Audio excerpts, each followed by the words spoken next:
Perfect. Yes, sir. And we are live. I want to thank everyone for tuning in to a very special edition of Off the Record on the People's Podcast live from Cleveland, Ohio. We have the illustrious businessman and student minister, Roland Muhammad. First of all, sir, thank you for the invite. Yes, This was a successful, quite welcome. yes, sir. This was a successful event today. What made you organize all of these different people from different walks of life to come to this event today? Well, we organized it primarily because we wanted them to be a part of Superior Renaissance. It's a 20-block long district, and we want to be able to provide all kinds of business along the strip. And so those of us together, we can't do it by ourselves, so we have to be able to try to get others to come and be engaged in the same process and learn about what we're doing, so that they can participate and be open for business and take some of the old buildings that exist in the district and open for business. Because what we try to do is bring them back. Really, once again, as we said earlier, on the west end was like national, on the east end was the Muslim, the 20-block strip. And so what we try to do is recapture that once again and bring it back our culture and our way of life. Beautiful, yes, sir. And have you felt the love and support from everyone that was here today?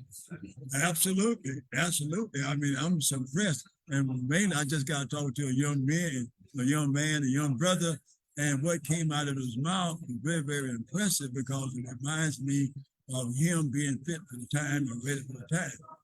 What we realize is that every time people need something, a generation is born, and they are born with the necessary equipment, knowledge, and understanding to be able to fall right in right away and help in the development and the building of the nation. And I got through talking to this young brother, and as I talked to him, he was telling me about how he heard what was being said and how he understood it, and I was very, very impressed with him because I see that he's one of that Joshua generation that's ready to move forward, and they're just looking for leadership and mentorship, and they're looking for a cause and purpose, and we provide that purpose, and as a result of that, you can see his response. Beautiful. Yes, sir. Yeah. Yes, sir. Yes, Yeah. sir. Yeah. But everyone who wasn't here, the spirit was very powerful today. The vision was clear. The speakers were very impactful. And I just want to thank you again on behalf of myself, my family, and the viewing audience of the People's Podcast for you taking a brave step to organize this, doing for self, ownership. We need to see this. We want to promote this all around the world. Yeah. Everyone, please continue to show love and send love to Minister Roland and the staff here dealing with Superior Renaissance. How did you come up with that name? Well, we came with a name because number one is the Renaissance came from Church Rebirth, and since Superior Avenue, which is the main avenue where all that activity took place, so we looked at Superior and said, well, we want to rebuild with Superior, so that's where the Renaissance came from. We're talking about rebuilding Superior, and it is the most popular street where blacks had control in the city of Cleveland, Superior. So we kept that name, rebuilt it, rebirth. Excellent. Yes, sir. Well, on that positive note, I just want to thank you again. Assalamu alaikum, brother. Thank you, Brother Josh. Thank you, sir. I appreciate you coming to Cleveland. I appreciate you and hope you enjoy yourself. Yes, sir. I'm honored. Great hospitality. Thank you very much. Thank you. Assalamu alaikum, everybody. Yes, sir. Beautiful. And thank you, everyone who was watching. We got a couple. You okay, brother? Yes, sir. We got another guest. Okay. Brother Ed. And thank you very much. Boom. Hey, how you doing, bro? Yes, sir. Excellent, sir. Man, today, I hope that everyone was watching. We had a powerful day. Yes, sir. Thank you very much. Hey, how you doing? How you doing? Excellent, sir. While you were speaking earlier when you were live, people already wanted to know your name, your business, and first of all, thank you. No problem. Great job. I learned a lot. We learned a lot of everybody who's watching live. How can people get in contact with you?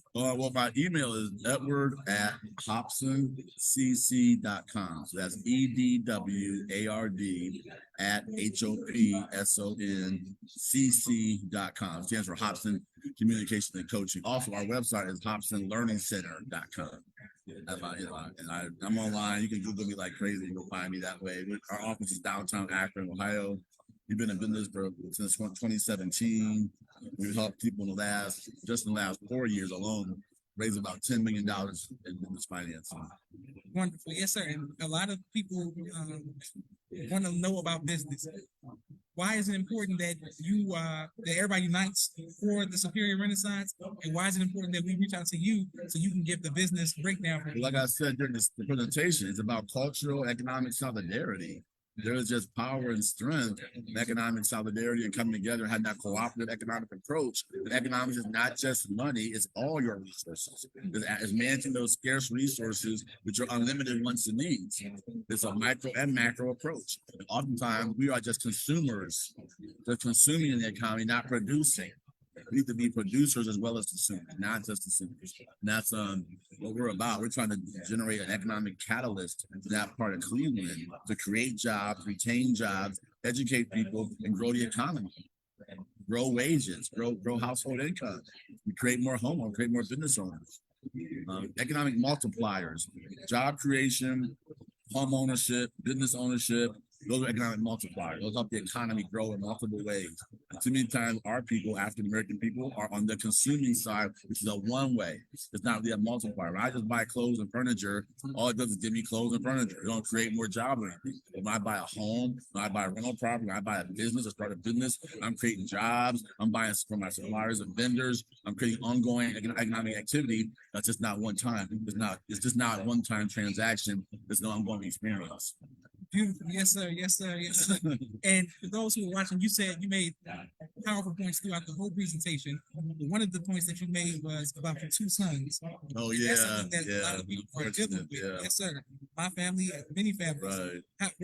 What advice do you give to people who are dealing with that in our families, where you have one child that goes one way, another child that goes another way, and you stay positive? And you have to just know that you was the best example you could be. I mean, I know for both my sons, my oldest son and my youngest son, I was the best example I could be.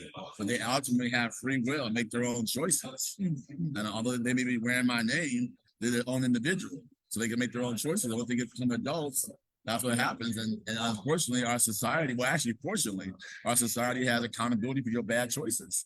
So my one son right now is paying for some bad choices, but he will hopefully be out, recently. And this is going to be his last time, in there.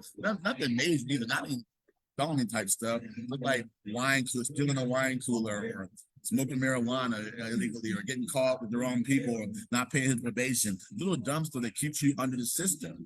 Oftentimes, our people get caught in that system, and it's hard to get out. With the fines, the probation costs, the losing your license, driver's license, and all that makes it hard to get out of under. They say, what to get you on paper, and it's hard to get out of that paper. Yes, sir. Yes, sir. And my other son is a college student, college level wrestler, a great high school wrestler, and he just took a different route so far and making different decisions. But I love all my children, but that's just people. Kids are still people. Yes, sir. Yes, sir. And have their own, like I said, free will and their own decision making. And the thing I was saying in my presentation is decision making, emotional intelligence is critical. So financial management, economic empowerment, all that. And if you don't make the right decisions, you don't have decision making properly, it has a ripple effect. I read a book by this guy named Richard Thaler called Nudge. It's about this concept called choice architecture. How choice architects are controlling our decisions from the grocery store to the movie theater to the job and the workplace. And if you don't understand that, and you're being manipulated by these wise marketing choice architects, you become victim of it, basically. And you have to watch that. Because oftentimes, give you an example of choice architecture. Go to the grocery store, all the bad food, the cookies, the chips, the frozen stuff that's bad for you is up front. Yes, sir. Yes, All sir. the healthy, good food's in the back corner. Yes, sir. Yes, sir. Last place you gotta go. The choice architects are controlling your grocery shopping. Now you put your cart with junk, then you hear everything real that I came for in the back corner. So you gotta watch that kind of subtle manipulation that happens in our economy, that happens in our personal and professional lives as well. Beautiful. Yes, sir. You've been teaching all day and giving us basic information as well as inspiration. Once again, your name and where we can find you online. My name is Edward Hobson. We have a company called Hobson Communication and Coaching. We're located in downtown Akron. We're able to help clients nationwide through our business plans, our business training, and we help people raise capital from as small as 25,000 to as high as $3.5 million. Wonderful. Go ahead, brother. We proud of you. Thank you. Yes, Thank you. sir. Thank you. You too, brother. Thank you very much. All It's an right. honor to meet you. Nice meeting you too. All right. Yes, sir. Okay. Thank you very much. Naima said, peace, family. Thank you, Naima, for watching. Thank you, everyone else. Yes, sir. Okay, yes, sir. Next, we got Brother Corey. Naima, I just interviewed the brother that you were asking about who was speaking earlier. He gave all his information online. Yes, sir. Yes, sir. Like Brother Corey. Yes, sir. All right. And next we have Brother Corey Muhammad, who is been great hospitality, showing nothing but love since I've touched down in the city. And he was the MC today, correct? Yes, sir. Yes, sir. And how did you get involved with Superior Renaissance? My involvement with Superior Renaissance in the name of the Lord, the beneficent mercy, and the state of the message I believe every greeting is a peace. My involvement with Superior Renaissance came because of Minister Roland Muhammad. Been Minister Roland since 1990, joined the nation September 10th, 1990. Here in Muhammad's Mount in Cleveland, Ohio, and I've just maintained a connection with Minister Roland over the years. He's been more than a minister to me, but a mentor, spiritual father, confidant, guide.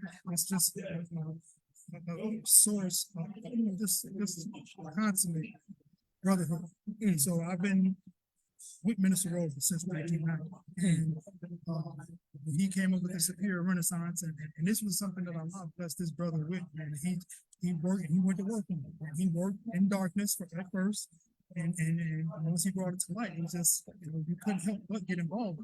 So it's something we all want. It's based on the teachings of the Most Honorable Elijah Muhammad. It's based on the program of the Most Honorable Elijah Muhammad. So it's like, how can I say that I believe in the teachings of the messenger? How can I say I believe in the Honorable Minister Louis Farrakhan, and when he's representing that teaching and to perfectly into the team, and not be a part of something which is helping to establish, which is a part of nationhood, helping to establish something we can call our own. And if we don't do it, who's going to do it? If we don't do it now, while the opportunity is here and it's presenting itself, then the Holy Quran says, allow if one people won't do what he asks, he'll wait them out. He'll raise up another generation. That's right. I don't want to be a part of the generation that missed the blessing, missed the opportunity. They had to wait for another generation to come do it. So I'm on board with the Superior Renaissance 100%. And thank Allah in whatever capacity. And I'm not the most talented brother. I'm not the most skilled brother, but whatever capacity Allah sees fit to use me in whatever way of service that I can be used, I'm willing to do whatever needs to be done to help make the Superior Renaissance successful and to help make it a reality. Wonderful, yes, sir. And how can people reach out to you, like the website or like the social media, or like how do we get people who see around the nation who want to support Superior Renaissance? So right now we have all social media platforms. It's the Superior Renaissance. We're just now getting our web platforms up and rolling, but they're there, and we're going to get them going. The Superior Renaissance. THE, the definite article, the Superior Renaissance. Facebook, Instagram, Twitter is, if it's not up now, it should be up shortly.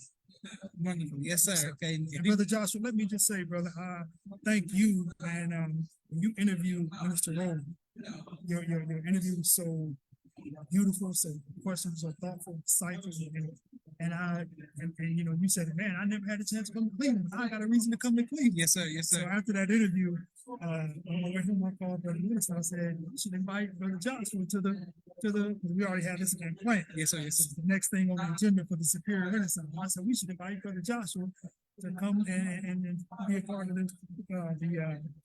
this Superior Renaissance Business Seminar and Community Day. Since you said you wanted to come to Cleveland and you've never had a reason to come, I said, we should invite him, Brother Minister. And I said, hey, reach out to him. So I sent you a text that night. You graciously accepted our invitation to come. And brother, I really believe that this event would not have been as successful as it has been. And I feel will be. I don't even think it's recent. It's a success. It's going to be. Without you being here, without your presence, without your platform and helping to make this thing a reality, man. So we thank you, my brother, and I thank Allah for you and Thank you, your family, sir. brother. Thank you, and thank you a lot for you and your family as well. And for everyone who's watching, if you've been following this podcast or not, everyone knows that Joshua Leonard Muhammad is a serious drill instructor at DI, loves drill, and it's something I take pride in. But this is, I was telling a sister who was here earlier, who drilled in the drill DVDs that we used to watch. She drilled in Cleveland, and I said, Brother Corey was the DI. She said, yes, sir. And so, for those who don't know, this brother's a serious driller, serious soldier. But me and my siblings and people, young people, junior FY and junior Vanguard, all around the nation would watch drill like the Super Bowl, like the championships. So to see these brothers represented, and then I had not seen that drill DVD in so long. But when I saw him, I said, I know who that is. But yes, sir. So praise be to God. Thank you.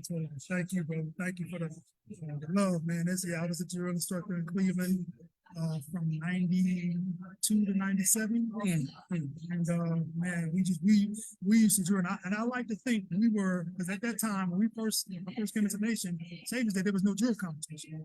So I think the drill competition started back up in about 93, maybe. So it was a lull between drill competitions. So anytime we went to secure the minister, that's when the minister was on the Stop the Killing tour.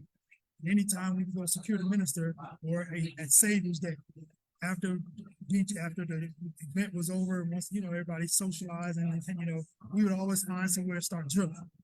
Cleveland, that was what we did. We just find somewhere, as long as there was enough space for brothers to get in it, we find somewhere we start drilling. We would just drill everywhere. We drill every Sunday outside of the mosque. Drill, work and drill.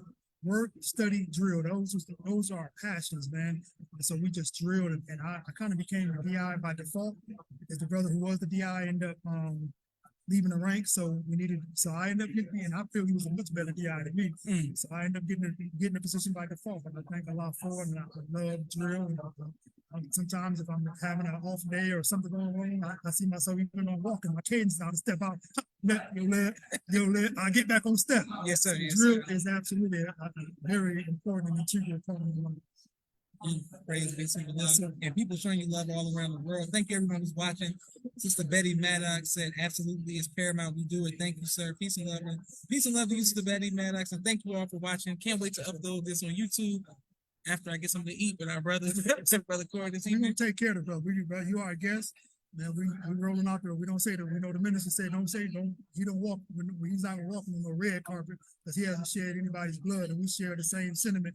We're rolling out the royal carpet for our brother. Oh, thank you very much. The royal carpet has been rolled out. So whatever he wants to eat tonight, we got him up Thank you very in a much. wonderful hotel. Thank you. And he's gonna be our honored guest while he's here in the city. Beautiful, wonderful. Well, thank you very much. And we look forward to, we're going to learn the whole history of our Brother Corey on a one-on-one off the record interview. It's going to be coming soon. And may Allah continue to bless you and the family and the believers. Man. Thanks. Yes, sir. Thank you, believers. Something like that. Thanks, Salam. Thank you all for watching. I think the sister going to come. The sister who's going to be the head of Sister Francis. Yes, Sister Francis. All right. And while we were waiting, thank you everyone who was watching. This has been a great time in Cleveland. Man, I can't believe I'm live, from Cleveland, Ohio. This is crazy. This has been a wonderful event. Sister Naima said, all praises to Allah, beautiful. Thank you, Naima. Excellent. Yes, ma'am. How you doing? Excellent. Right now, we have the whole event was done at a great center. And this is the sister who's in charge, and can you introduce yourself to everyone? Francis Caldwell. Yes, ma'am. I'm the executive director of the African American Museum here in Cleveland.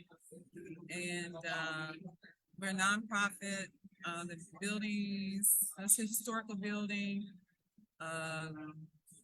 The board members that I work with, like Brother Ephraim, Brother Osa, John, it's like 9 of us all together. And we took control of this building about 10 years ago from the previous board members and director we had, and it closed for maybe about 10 years. And then we reopened in about 2012, around 2012. Okay, yes, ma'am. And why is it so important that we have a place that we can call our home where everybody can come together, in Cleveland? Well, like you just said, like today we had a really great event with the Nation of Islam. It went really well. It was well attended, and it was over at 1:00, but we're still here. So no one is, rushing us out or telling us we have to go or your time is up. So at the African American Museum, we get to socialize, and even when we have our events, because we're socializing people, we like to interact. So at the museum, when you own your own facility, you can stay as long as you want. Beautiful. Yes, ma'am. And what is the address to this location? 1765 Crawford Road, Cleveland, Ohio, 44106. Yes, ma'am. And what made you have a personal investment to get, be a part of the museum? Well, the people who had the museum before, this used to be it was a Cleveland Public Library. It was called Treasure House. And I lived on 90th and Hub, which is not too far from here. And when I was young, my mother used to bring me and my siblings here. It's so weird, for it kind of, Yes. And so I remember this as a Cleveland Public Library. Again, it was called Treasure House Library. And in 1984, the museum was donated to Mr. Llewellyn, who is Ichabod Llewellyn, who is the founder. And this is the first independent African American museum in the United States. Mm-hmm. And the actually first African American museum, which still exists today, is at Hampton University. They started theirs in 1886. So the very first one was Hampton University, but it was funded by the university. Yes, ma'am. So this one was funded by Mr. Llewellyn out of his pocket. And originally he opened one, he had this first one in West Virginia, like in the 40s, and the Ku Klux Klan burned it down. So then he wound up in Cleveland in 1953. He started another one in his home on a street called Harkness, which is right behind Thurgood Marshall, which is right across the street from Birmingham. And unfortunately, the house has been torn down, but that's where it started. And then sometime in the 80s, he was downstairs in the lower level of this building. And then I think around 1984, the Cleveland Public Library donated the building to Mr. Llewellyn for his collection. And he went around the world collecting things. He passed away in 2000. And I think he was like 90 something years old. And unfortunately, I never got a chance to meet him. Okay. But his name is on top of the building. When you come to the museum, you look up, you'll see Ichabod Llewellyn. So we constantly remember him. And then we have a picture of him out in the hallway when you first walk in. We have a couple pictures of Mr. Llewellyn. But this was his dream. And we have old pictures of him where he had this bus and he had all his facts in the back of his bus. Okay. And he would pull up into the parking lot in the school during recess. And you see all these little children sitting on the ground and he's standing in front of the bus and he's giving them history and culture. So he was just obsessed with African American history and culture. Thank God he was. So everything in this building, which is so many artifacts, numerous, I can't even count. And not only did he collect artifacts, he collect magazines, he collect articles, he collect paintings, just anything that had anything to do with us, he collected it and saved it. So it's a blessing to all of us that he was the man he was, that he was so in love with us, that he left his legacy for us. So it's our responsibility to take care of this building and, keep his legacy going, pass it down from generation to generation. And your original question, what made me want to do it, my husband and I were, my husband Robert and I were watching television one night and we, said the usual sadness where our young men are, hurting each other. And I thought to myself, it would be nice if we had a place where children could get a supplementary education about who they are. So I was mentioning to my husband, I said, I wonder where we could do something like that. I said, maybe at a church basement or something. And then I just happened to be in his neighborhood one day and I said, oh, yeah. Americans, like, it was closed. It had been closed for a few years. So I contacted Nancy Nolan Jones, who was the previous director, and I asked her what are you all doing with the building? And she said, well, I was here for 12 years, and she said there's really nothing else I can do. And her assistant director was JoJo, and he was from Guyana, and he had passed away, I think, in 2000. Then she got sick in 2002, and unfortunately, this past July, Nancy went to be with the ancestors. And so back then in 2012, I believe it was 11, 12, when I contacted her, she said, well, all you have to do is get board members. And I called a whole bunch of people I knew, and most of them kind of laughed at me. Like, that Randy Bill.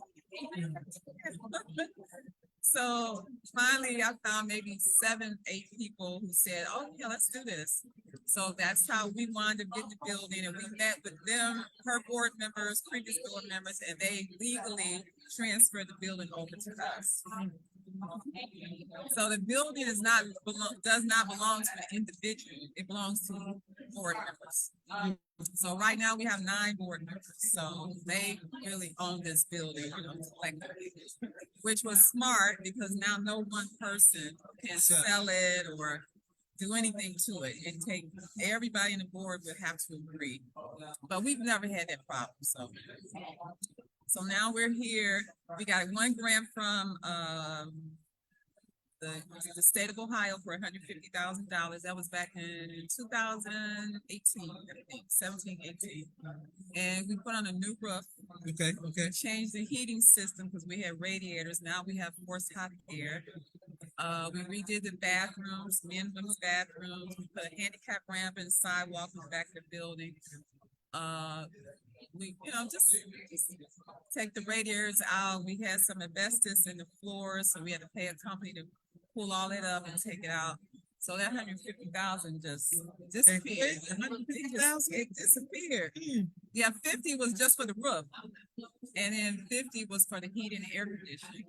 So that was like almost 2/3 was gone on just 2 things, but it was 2 major things that really needed to be done because it was the walls was all holy in the back, stuff falling, plaster. It was a mess. But now it's it's coming along, and we received another 150,000 from the state of Ohio back in 2020 when Sandra Williams was our state senator, but we have not received it yet. So we're still dealing with that. But I'm sure we'll get it. Yes, ma'am. Just gotta work a little harder. And if people want to donate to the African American Museum, where do they go? Well, actually, I was told today that we have a GoFundMe, which I didn't know anything about it.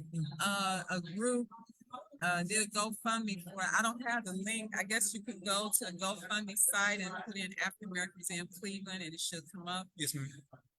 Also, we have a cash app, which is $AAMCLE. And we also have a website, which is aamcle.org. So, and our phone number is 216-721-6555. Excellent. Yes, ma'am. But we want to make sure we all support and show love to our sister and to the whole organization, the board members. Yes. This is beautiful. You all can't see because we just got this view right now, but the whole building, and she's had a great experience since yesterday when I met you. So thank you for letting us be here. Thank you for coming. And that's Brother Ephraim. If you want to squeeze him, and he's one of our board members. Okay, shout out to Brother Ephraim. He's behind the scenes. He's doing all the lights and everything. Yes. Lights too bright. Yes. And actually, it was Brother Ephraim that brought the Nation of Islam to the museum. Okay, And I'm so grateful and thankful for him. He's a new board member. He's been on the board a year now, right? Yeah. And him and Brother Osa, both are new, and they've been working, and I thank God for both of them and our other board members as well.